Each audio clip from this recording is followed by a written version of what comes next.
And here we are. We are live. And do you know why? Because I couldn't find where I located the video file. Well, that's what you get. That's what you get when you're doing live broadcasts.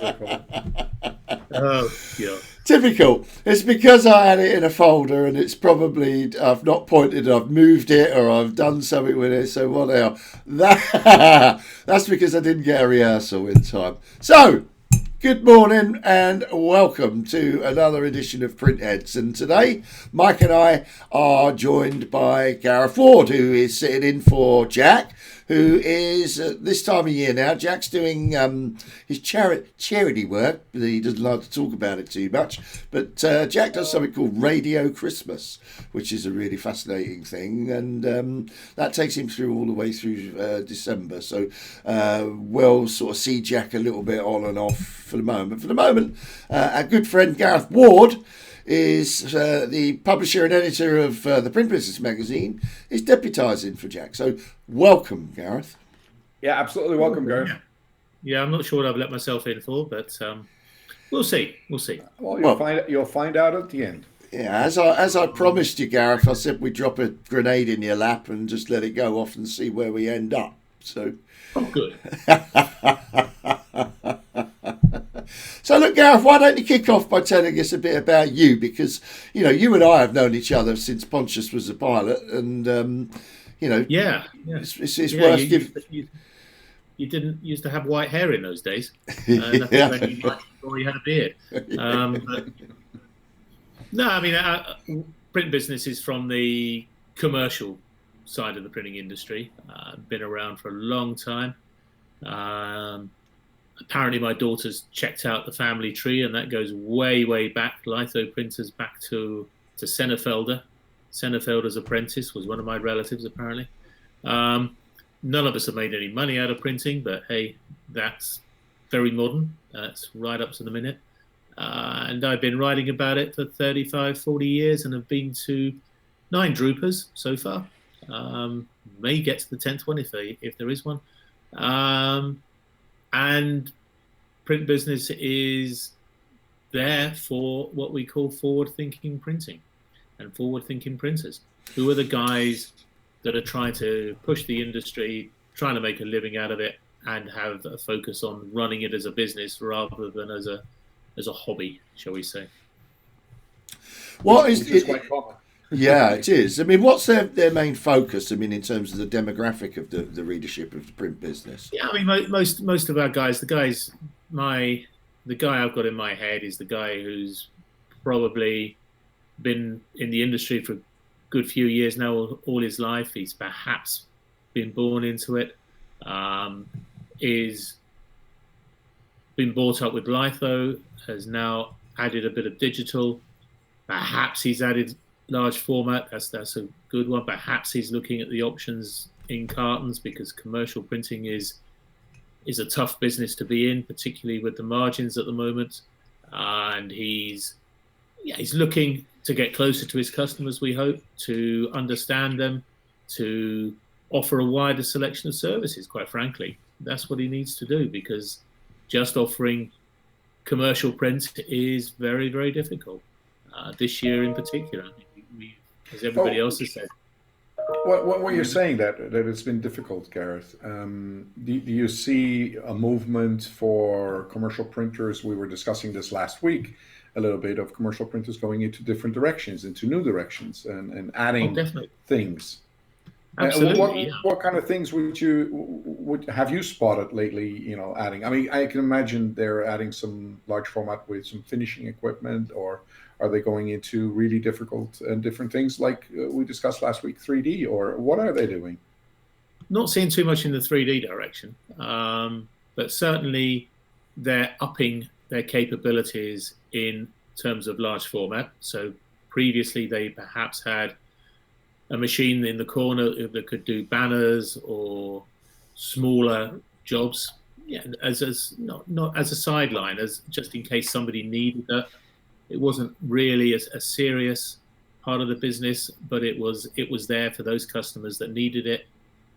They could then claim to offer the complete service, but quite frankly, they weren't necessarily adept at doing that type of stuff, and a lot of those customers, once they got to a certain size and the contracts were large enough, they would use specialist large format printers to do that.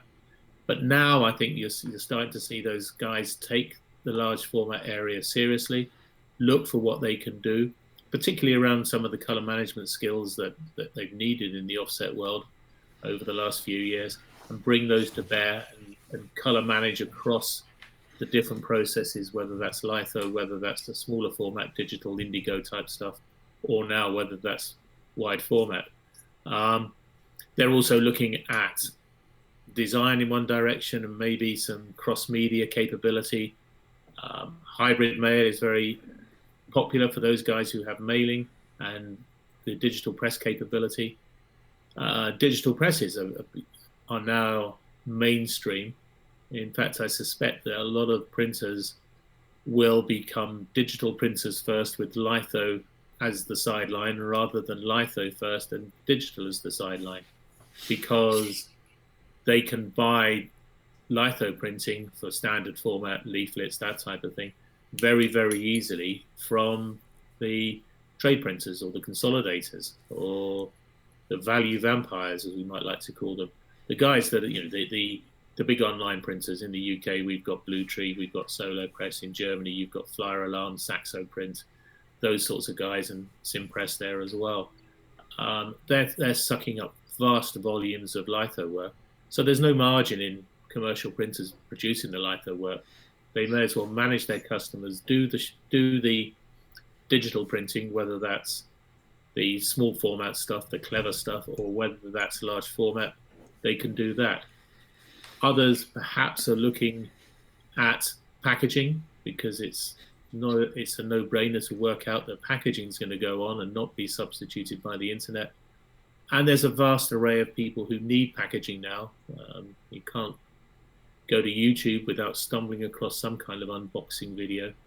And a lot of the people that need boxes and packaging are smaller companies, startup companies. And we're going to see a huge number of startup companies over the next year, 18 months, from people that have been made redundant or taken career choices not to go into the cities to work, but can work at home and make candles on their tables, because, hey, the world hasn't got enough candles. And those candles need boxes. So why don't they turn to a printer that can produce boxes? And most of the established carbon printers will not touch anything under 10,000 units. So there's an opportunity there for commercial printers. So there's a lot of. I agree. So we'll write the stuff that helps them make those decisions and try to understand these markets, because they are different. The needs are different. The equipment you need is different. And some of those things that they've learned to do, they're going to have to unlearn. But the opportunity is there for our forward-thinking printers. Do you think they can leverage, their retail customers for these new things? Because a lot of these litho guys have been printing for, the bigger volumes. I totally agree with you that some of these big volumes have gone to the Simpresses of the world, let's call them that way, and they have lost that, but they have not lost the contact of the retailer. Do you think they can leverage? Well, some can. I mean, that's the challenge, is to be close enough to the customer to understand and to be able to translate the customer's requirements into something you either produce or something that you source, and something where you can earn a margin. Use your knowledge, use your skills. You don't need to produce everything in-house. The quality is there on the streets to buy it. You just need to be able to source it and control it and manage it and deliver the customer what he wants. I mean, very, very few customers come in and pass on press these days. So they don't really care. So if you use your knowledge, use your experience of what his business is and the challenges he faces. Use web to print, for one of the better expression. I don't think it's a particularly great expression. It's an expression dreamt up by the printing industry, not by the customers. But use online ordering. Online ordering is going to go through the roof as a result of this last 9 months. And that's going to be the way that everybody interacts. So if you haven't got online ordering of some kind, you're dead in the water. And that's not an email coming through with a file attached. That's not online ordering. We've got Tim Cox coming on shortly at some stage in the future. It's meant to be next week, but Tim can sometimes be busy, so we're keeping that one open. But we wanted to do a web to print special because it's kind of the market at the moment. The timing's really good to do web to print, isn't it? For people to, utilise the opportunity to start putting it in.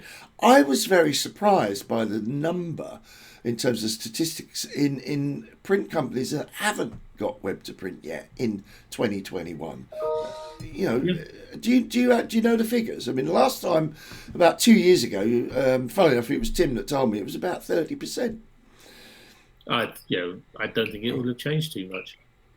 Really? I mean, there's a sort of a belief that web to print has to be something with a web portal with prices on it, something like Simpress or Solo Press or Blue Tree, Interprint, one of those. And there's a belief that that's what web to print is. Yeah, it's that, but it's far richer than that. It is the connection with your customer to make your customer's life easier. I mean, that's the long and the short of it. And that might mean patching into their big business system so that those orders are consolidated. Those orders, you've got the artwork online. So, from the very basic level of your business card, should anybody ever remember a business card? We used to have business cards when we met people. We used to give them a business card. Oh, Daddy. Let me ask you, Gareth. For the small printing company, do you see web to print as a viable option? Is it something that that say, somebody with a digital press of some description, whether it's a Ricoh or a Konica or a Xerox, they got maybe a flatbed, in the corner somewhere, and a bit of finishing gear and that sort of stuff, and of course they probably haven't even got an MIS system, but do you still see that that's the sort of company that should do something about that? Yeah, I mean that level of, they're going to need some kind of system, if you like, whether that's whether the web to print aspect is just a module on the side of an MIS, who knows? But really and truly, it's up to if they look at their customers, the guy who's buying the print is probably, for a business like that, under 30. And if he's under 30, his natural habitat is online. Why should you force him to come off his computer, to pick up a telephone, make a phone call and say, I'd like to buy some brochures, please? And then go through all that rigmarole of, how many brochures do you want? What format do you want? How many pages do you want? And have to try and talk your customer through that period. One, it's a waste of your time. Two, it pisses him off something chronic, so he doesn't want to do that. He wants to interact with a computer that allows him to make the choices and guides him on the choices that he wants.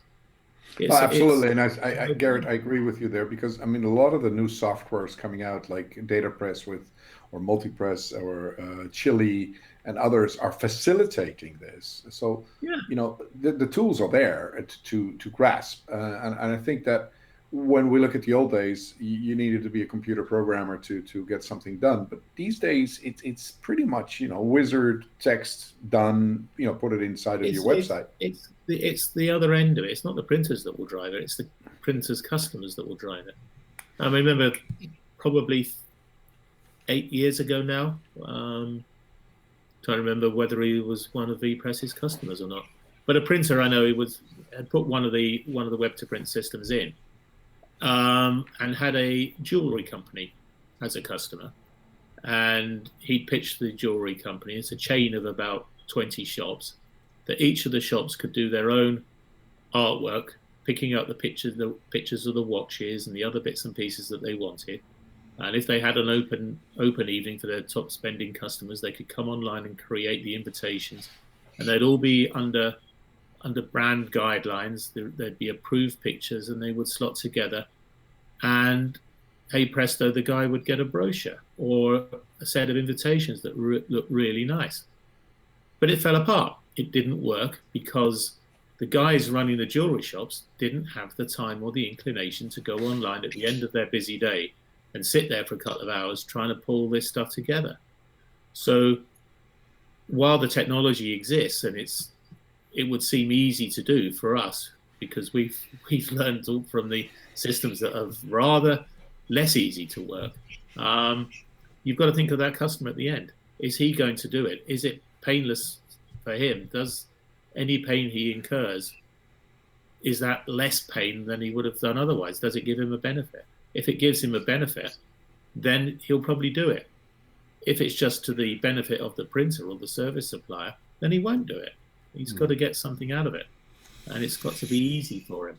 And if that's the case, particularly for these smaller businesses, the independent shops, because they all need it. I mean, at the moment, you'd think it would be like shooting fish in a barrel to go around your independent shops and say, hey, we're going to open up sometime in the near future, and we're going to have extended opening hours for our special customers that we've got you on the database. So why don't you come in at 6 o'clock on Thursday after we've opened up? We'll give you a glass of wine and you can look around the shop, kind of like a special guided tour, if you like. But they won't do that because it's too much effort. So they don't understand that there might be benefits. And the I do believe that there will be. But I do believe there's a change happening because of the age difference. It's exactly it's the age. I think that's a big difference. If you look at the 20 to 35 age group today, they prefer to do it online and type in their own stuff and then calling somebody, where we, the old gray-haired guys, are still, pretty much sometimes in the mode of, let me call this guy, to find out if I can do something. Where when I talk to a younger person, and I've learned that because of my own kids, but they will basically say, write me an app, or send me a text, because, that I don't remember. Use, type it in and I'll come back to you. And this is a big difference also for web to print or any online business in the print industry, especially for Lightos. They really need to get their act together, Europe-wise. I mean, not only the UK.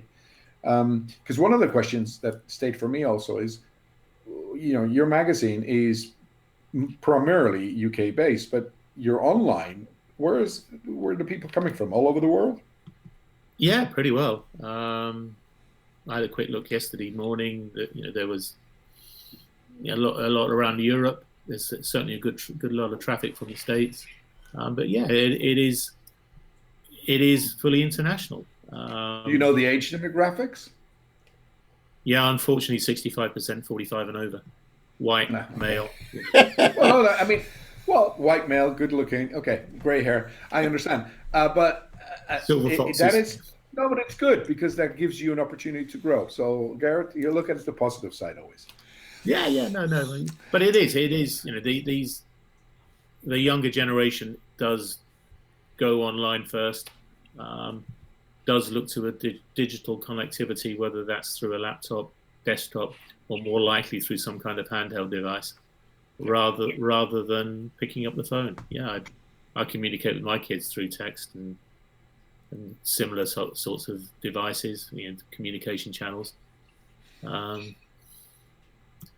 It's the way of the world. Yeah, my kids think I'm so old-fashioned. They really do, and they look at me and they laugh, and they're like, "Dad, you got a website? Why aren't you on Instagram?" And I'm like, "I don't really think Instagram's for me. It's not where my readers want to be. They're all kind of my age or maybe a bit younger, but it's a different kettle of fish. Mind you, we're not that old yet. No. We've got far too many years to go. Yeah. I mean, Instagram is the project for next year, I guess. We've got a bit of an Instagram presence, but we need to. Have you? Yeah, it's in there. But it's kind of... Well, I have to be honest, I will refuse for the moment, and I'm saying this very carefully, to do TikToks. Yeah. Yeah, I've not done TikToks. I don't know. I mean... Yeah. I don't look so good in a miniskirt. If we ever have a major exhibition again, maybe we'll introduce a bit of TikToking for that. Well, on that subject, let me ask you, Gareth. We talked last week about exhibitions and the fact that we haven't got any. I mean, the last time we met was at an exhibition, right? I mean, I haven't seen you in that long, right? It's been over a year since you and I have physically met, right? And we've spoken all summer saying we must get around to having a drink together, having an opportunity, and it just never keeps coming up. So we've now seen the Drupa, and I've had, I mean, as you will have done, I had a plethora of these emails of, we're pulling out of Drupa and we want to find better ways of reaching our customers, which, as you and I know, and Mike knows, is complete and utter bullshit, right? I mean, they don't want to reach their customers in a better way. They just don't want to spend hundreds of thousands of pounds and take a risk that no one goes, right? But what's been your take on this almost sort of like Catholic birth control that's been going on where the Drupa show's concerned? Well, I think the best line is that we're doing this out of consideration for the safety of our customers. So we're going to force our customers to jump on planes and come and visit us at various open houses around Europe and Asia and the States, rather than visiting one location where it's all done in a few days. So I don't think that's particularly safety first. But yeah, it's the excuses that they can use to convince themselves that they're making the right choice. But yeah, it's I do believe that. Yeah, but I do believe that if you look at Drupa, the generation of marketing people today in the bigger companies are again 20 to 35s, maybe and 30s max. And the result is they like to see more online stuff. They see less print. They see less shows. They see no benefit in having, searching for customers. And I always said to, in my marketing roles, the trade show is not for the visitor. The trade show is there for your clients. And if your clients come to your booth and you talk to them, and you give them the examples of new stuff, then the other 26,000 visitors are a bonus. And if you can look at that and take that as a consideration and say, this is the way to look at it, I think that you will have a very successful. But when I was, for example, at HP, nothing against HP, but it was basically counting leads, and it didn't matter what kind of leads. Today we did 600, and yesterday we did 140. So guys, good job, And when you look at the quality, yeah, but that wasn't relevant. The relevant was the number, the Excel. And I think that if you look today, giving out a cup of coffee, sitting with your distributor or your reseller, and having a chat about how's your business going. It's a simple question. How's your business going? Is there anything we as a manufacturer can do for you? What kind of products would your customers need in 3 to 5 years? And I don't see that happening in trade shows except with the innovation companies, the smaller companies. But the big companies, when you walk on a Xerox booth or an Aqua booth, or I never get that question. And Mike, what kind of products do you envision in the next 3 to 5 years? Nobody asks. It's, oh, by the way, we made this, and this is going to be it. You're going to love this. You're going to buy it. Well, maybe I don't need it, but I would like to have a red one and not a gray one. And I see a big difference there. That why I believe trade shows are crucial to our industry, and a lot of industries. I don't see you learning anything from just watching videos on YouTube.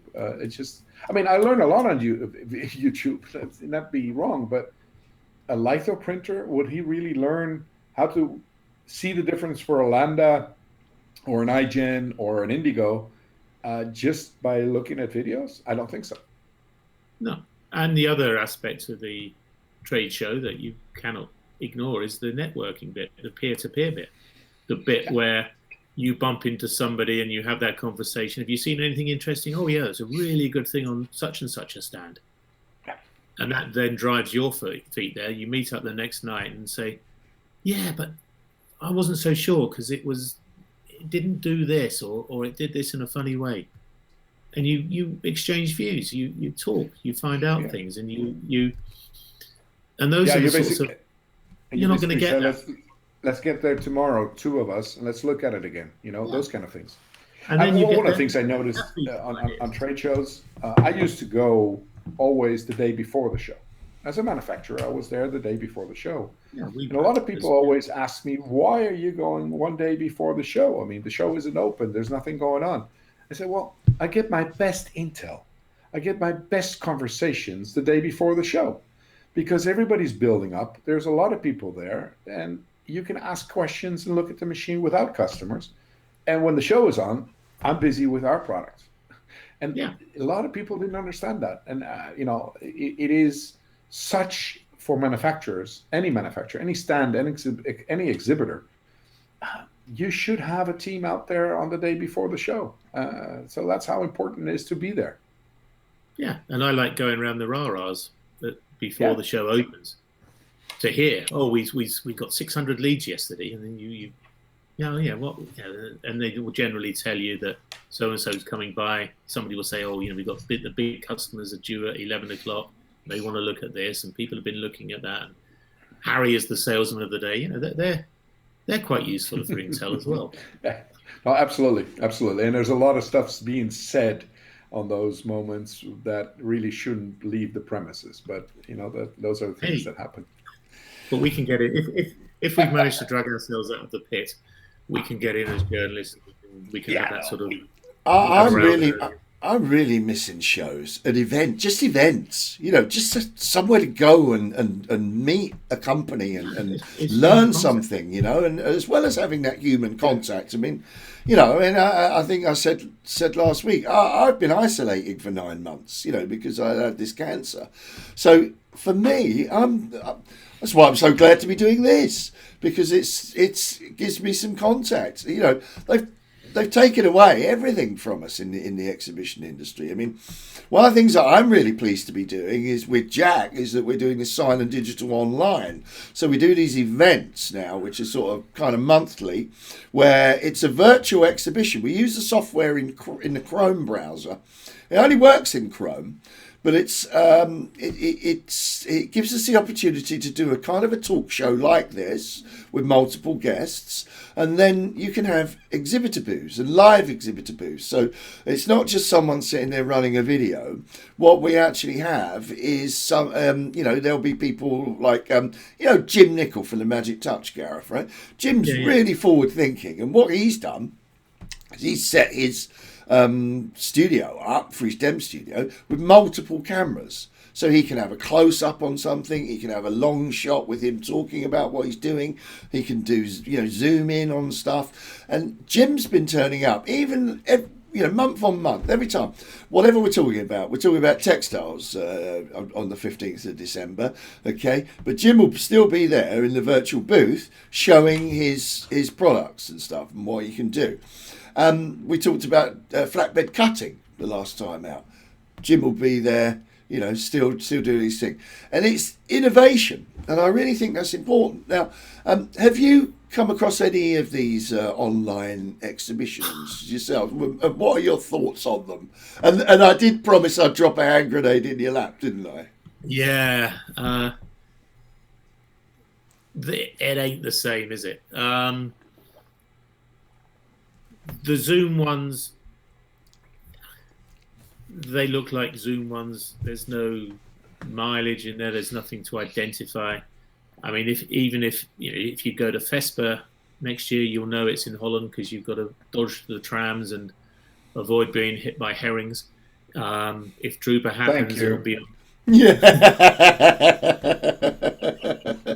it'll be on the Rhine, and you've got to the Dutchman. The different beers. I mean, there is something about the location wherever you are. If you're in Birmingham, it's going to be raining on you. So you've got something that immediately puts you in a physical space. And nobody's really thought about that in terms of some of the online stuff. We watched an online presentation from Xerox the other day. There was 1,500 people from around the world staring at their computers for an hour and a half. And one of the, I mean, they spent a bit of money on it. They did some nice graphics, and they rehearsed some of the presentations, which is very, very important. But one of the girls came on and presented something and said, "Nice to be here with you today."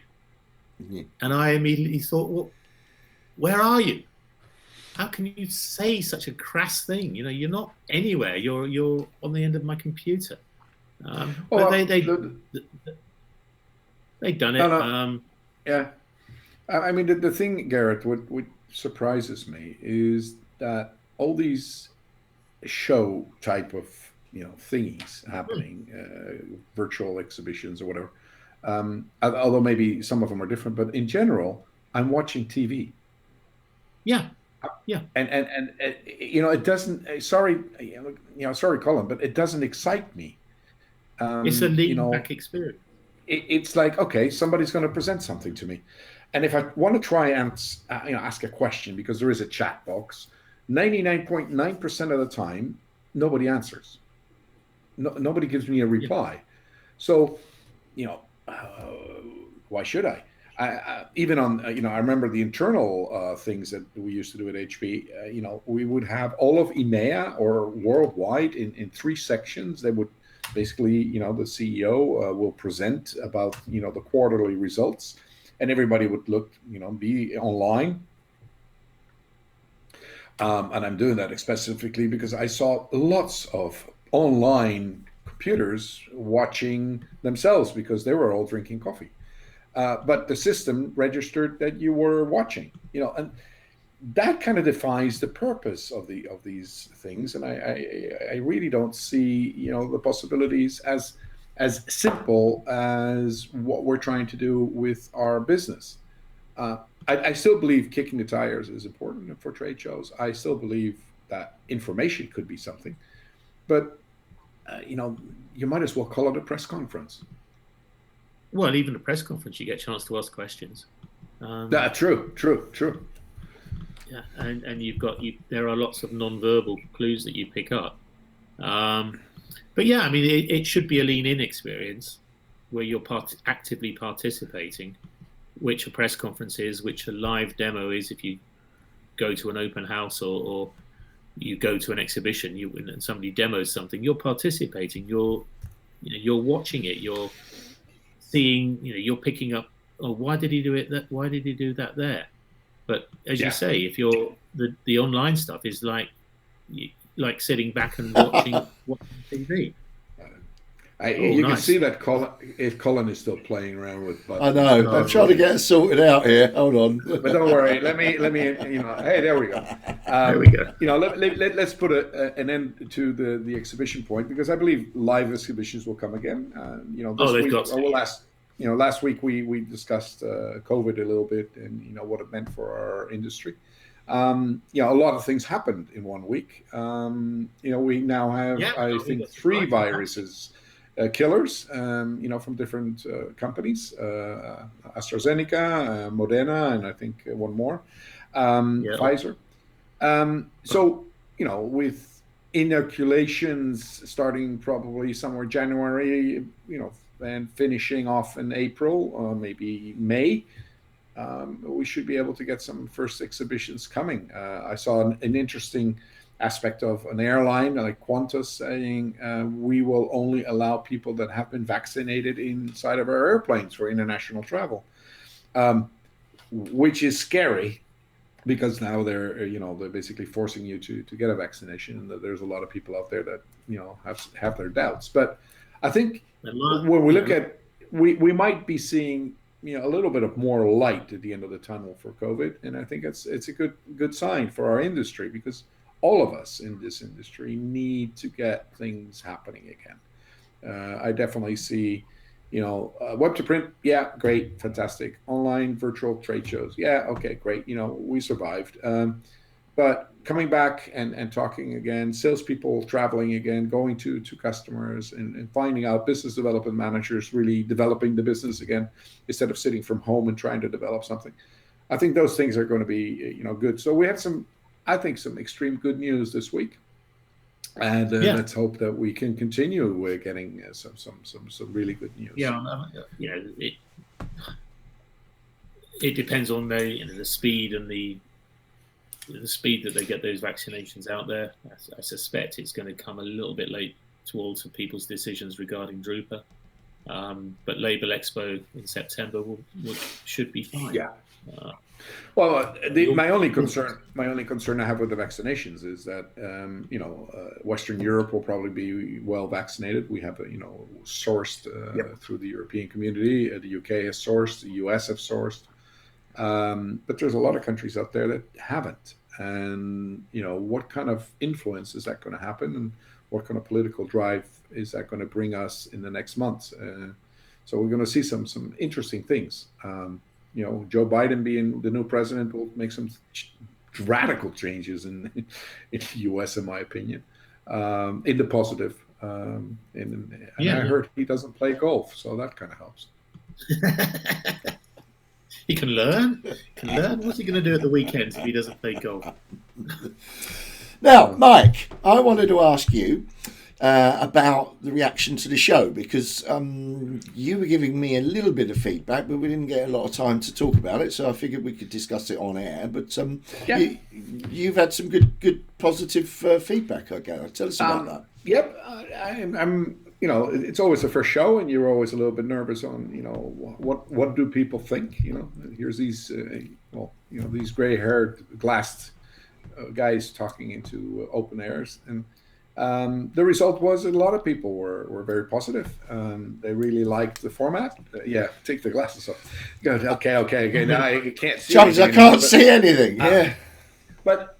It was good, and I got some comments. One of the comments was from an ex-colleague that said, hey, listen, if you look at decor, home furnishing and that market hasn't suffered at COVID. It really only grew in COVID times. And maybe so we want to pick that up and discuss, this subject in one of the future shows, to talk a little bit about decorations and home furnishing, all kinds of things happening there, from wallpaper to textile fabrics for your curtains, et cetera, et cetera. So there's a lot of stuff there. So that was very positive. Another positive thing was that what people liked is the format. At least what I got is the format of just talking openly without having an agenda. I think that most of these conversations have had a hidden agenda somewhere, a product placement or something like that. We haven't done anything like that, and we're not planning. We're basically, coming out there and doing that. And if there will be somebody coming in and wanted to promote their product and be in our channel, then we would, but we will definitely say this is a product placement, so people know what we're talking about. I think that honesty and integrity is something that this show, showed last time. And hopefully we'll keep on showing in the next generations of this show. So it's been very positive, and it's not the hundreds of thousands that I would like, but we'll get there. Small steps. And with Gareth on today, it will jump. It will double anyway. Absolutely. He's the man in the hat. Everybody knows Gareth. Yeah. Where is your hat?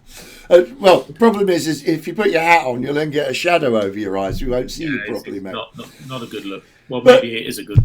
But decor decor is a really interesting subject right now, and home furnishing and personalisation, because with lockdowns, as we in the UK have had a lot of lockdown, people are sitting at home, literally looking for stuff to do and to furnish their home and to investigate these things. So, but just the humble T-shirt, with your own design on it, sales of these things have been going through the roof. It's why Amazon is investing in print kit from Cornet to actually start doing direct-to-garment T-shirt printing now. It's a no-brainer, isn't it, to start doing that? The only people that are getting really rich in a lockdown are the billionaires like Jeff Bezos and so forth. But I can't complain because I'm using that service, as regularly as I possibly can. Gareth, what about you? Have you come across anything in your neck of the woods in terms of personalisation and any upswings on that? You know. Well, I'm looking to talk about home furnishings and stuff. I'm looking forward to the reboot of changing rooms.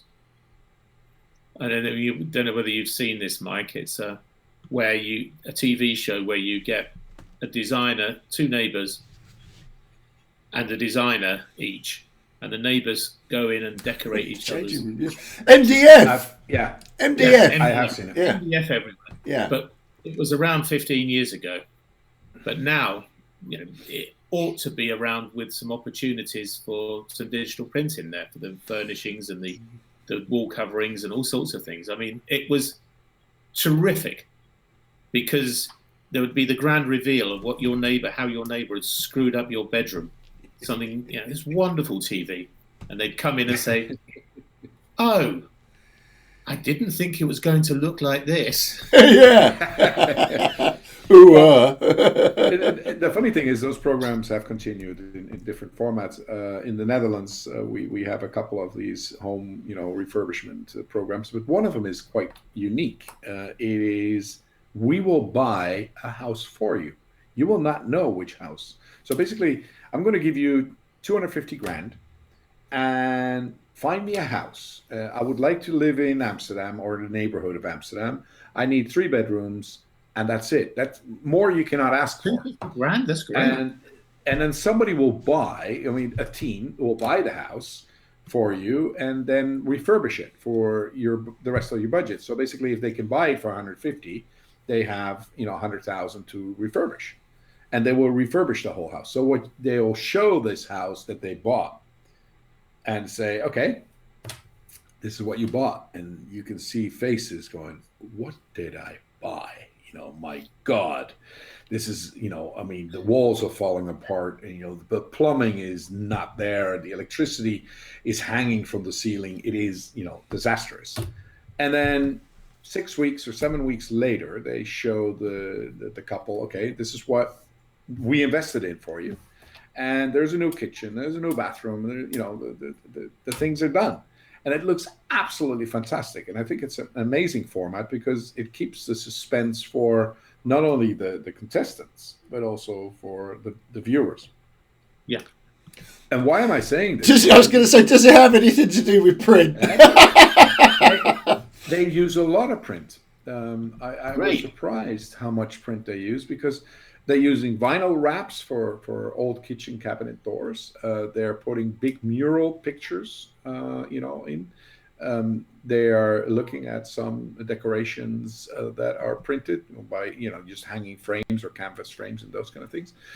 But there's amazing quantity of product, personalized product that they're using in these shows, more than I expected.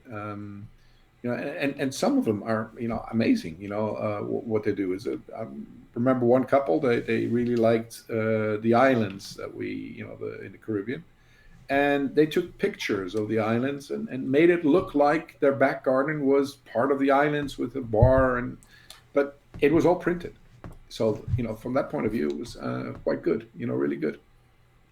We're not seeing enough of that in the mainstream, though, are we? It's there, and that's a Netherlands show. We haven't got such a thing here. So this changing rooms thing that Gareth's talking about, it was a really shonky show. It was all about using MDF material, and they would cover your room with it and really just paint it and make it look cheap and nasty. Yeah, it was awful. So, hopefully, Gareth's right. If there's going to be some digital print and it copies the format of what you're talking about, Mike, that might actually help promote this stuff, because it's very hard for us to get this down into where people can access it. Yeah. Well, I agree with you, because again, accessing it is where it becomes difficult. I would love to have a wallpaper. Okay, good. But I have no design capabilities. I'm not a designer. I have no idea what Illustrator is, and they say Illustrator. I have no idea. I don't know what Photoshop is. So what now? Well, I got a solution for you guys. I'm talking to you, the listener. It's called House, for example, house.com, with, I think, double Z.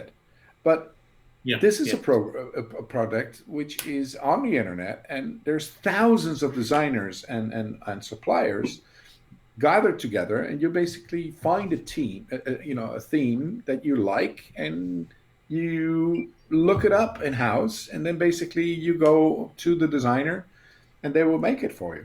So a lot of people don't know that those things are there, but they're absolutely fabulous, and they're easy to use. Even for nitwits like me. So yeah, it's cool. So we'll put a Yeah, link in the description to that then. Yep, absolutely, no it's problem. there. It's a good sign. Have you used Again, it? it's timing thing. I mean, the one of the big DIY sheds a few years back tried to do bespoke wallpaper on site, print you off half a dozen rolls of wallpaper for your room, but there were no takers. Now I don't know whether that was a pricing issue, a quality issue, a training issue in terms of the people that were supposed to run the machines, but it didn't happen, and they canned the project, and it disappeared. But we know now that an awful lot of wallpaper is printed digitally, but mostly by the wallpaper producers. They all have digital units where they're doing the bespoke designs for designers. The upper tier of designers are using digital print to create something that is bespoke to that particular client. We just need to democratize it a bit. Wall canvases are there. Yeah. I mean, companies like Leroy Merlin, I'm not sure if they have them in the UK, but they do have them in different places in Europe. And they're good and big. And in some countries, I know Russia and so they have, kiosks where you can basically choose your wallpaper, and that is printed digitally in store. So they have a latex printer, and they basically print it in-house, which is fabulous. If you don't need hundreds of meters, but you only need 10 square meters for a room, get it done. Wait for it, and it's there, or pick it up next day, whatever. But the possibilities are there, and I think I agree with you, Gareth. We need to democratize it. We need to explain people that the possibilities are there, and it's easier than people think. I think that we need to look at finding promotional, educational ways to promote print. Vespa is always talking about promotion of print, but I don't see the promotion of print. I see the promotion of a show. When I look at Drupa, they're promoting the show. The city of Düsseldorf is basically promoting Drupa as a show, and not as an educational. And if you look at most of the trade shows, unfortunately, and I've fought against this for many, many years, so I'm a Don Quixote on that part, but let's do more educational projects on trade shows so people learn things and people look at it and say, wow, I didn't know that guy. So I can do that with my own equipment I already have, explore more. And a lot of people don't know how much their own kit can really do what they already have in-house just by switching a different material, a different substrate, a different ink, a different something. And we're not explaining the industry. It's not explaining what we can do. We're so interested in selling units. We need to sell more units. You need more hardware. You need more kit. No, you don't need more metal. You need more ideas. When you have the ideas, you'll buy more metal. Particularly now. Yeah, I would agree. The volume stuff. Print is no longer the mass communication channel it has been in the 80s, 90s, 2000s. That ephemeral level of contact has gone. Junk mail has gone for one reason or another. Door drop mail is huge, particularly in Europe where there's some GDPR issues and privacy issues. It's not huge in the UK. So you've got some market differences, but print is no longer what it was, but it can be more than what it was. And that's the real exciting thing, is why does a 4-color press have to print CMYK? Yeah. Why can't it print purple and green and fluorescent orange? Yeah, then why can't it run? Why do you have to run CMYK all the time? Run something different. Try something different. Particularly now when the press is quiet. Invest a little bit in it. Try something really funky. The funny thing, if you look at it, Gareth, many years ago, when I first developed the interest for textile printing, I found out that dye sublimation was something that was there. A lot of people don't know, but it was on litho where I saw the first dye sublimation prints. Well, It for wasn't ceramics. large format printing. No, it was on sheets, and from the sheets they would basically print to, or transfer into the different materials. But it was sheet based printing, sheet fed. So it was really an offset printer, Heidelberg GTO, printing Yeah. dye sublimation inks on paper. And we look at it today and go, yeah, but that's large format, right? No. It was originated, well, probably even originated in screen, but Well, I think it was we used kind of in miss, for plates and things like that. It was used, yeah. there was a and lot of, and, and, and it's the same for screen. When we look at screen print, a lot of people say screen print is dead. I would basically argue against it. I think screen no. is more alive than anything before. What is it easier to print something in screen and imprint it digitally? And people are Yep. not using that technology enough. There are some people out there doing it, but Not in the in printing general, industry. they're not. I mean, No. they're using it in specialist sectors, in specialist industries, where they don't consider themselves to be printers. They consider themselves to be manufacturers. And as you say, to embed electronics or circuitry, they're using screen printing technology, but they don't really consider it screen printing technology. It's just a manufacturing process. And it's 50% of or more than 50% of the machinery that, say, Sakurai provides ends up in these uses, not in decorative applications or even printing on glass for pinball machines and the like, which is another area which they're strong at. So there's huge areas of the industry that is touched by printing that printers do not really touch, and they should. No, Or could. they should. I mean, I was in Turkey some years ago, and on a tour to customers, and they went to this location, which was a factory of manifolds, and I'm like, why am I here? This is an interesting place. And they took me to this room where they had 3 flatbed printers, full-size flatbed printers, printing the dials of hundreds of different manifolds. And they said, yeah, but it's a lot cheaper to print digitally. We can print them in a room, stabilize exactly what we need in the production. But they didn't call it printing. It was part of the manufacturing workflow. It was part of the bill of materials. And like they needed 16 screws, 1 faceplate, and a dial. And this is where we see a lot of technology, not being used. If you have a printer like that, you can offer those services to customers in your surrounding areas. You can make serialization plates. Maybe the company only needs 5. Hey, 5 is better than 0. Yeah, we can do that. Yeah, I mean, it's there. It's just people have got to open their eyes to those opportunities. What they can do. They're there.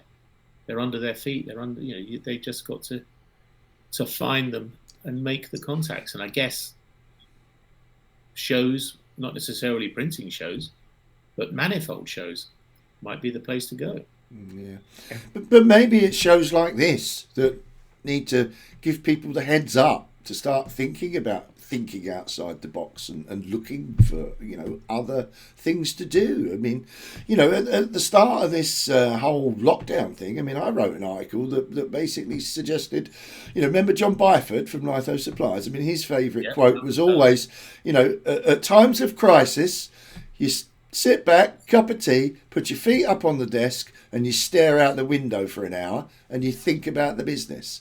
And at that point is when you actually can resolve your issues and actually truly take that helicopter vision of what's going on. And, I don't think enough people do it. They're trapped in the moment.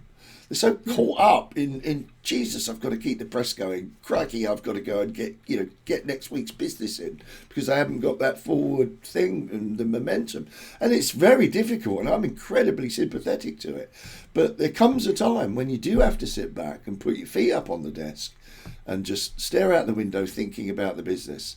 And that's when your ideas come. And I think that's why in the wide format sector, so many people have been very successful during this 9 months, because, you know, they looked at the words social and distancing and said, those words never go together. What do we do for that? How do we make products that enable people to follow this seeming nonsense, really, but it's a fact of the matter. So what do they do? And they have actually really done very well with it. I've been quite impressed. Yeah, and invest anti-cyclically. You know, don't turn the knob right now and kill everything you have just to save a little bit of money, but turn the knob on for your future development.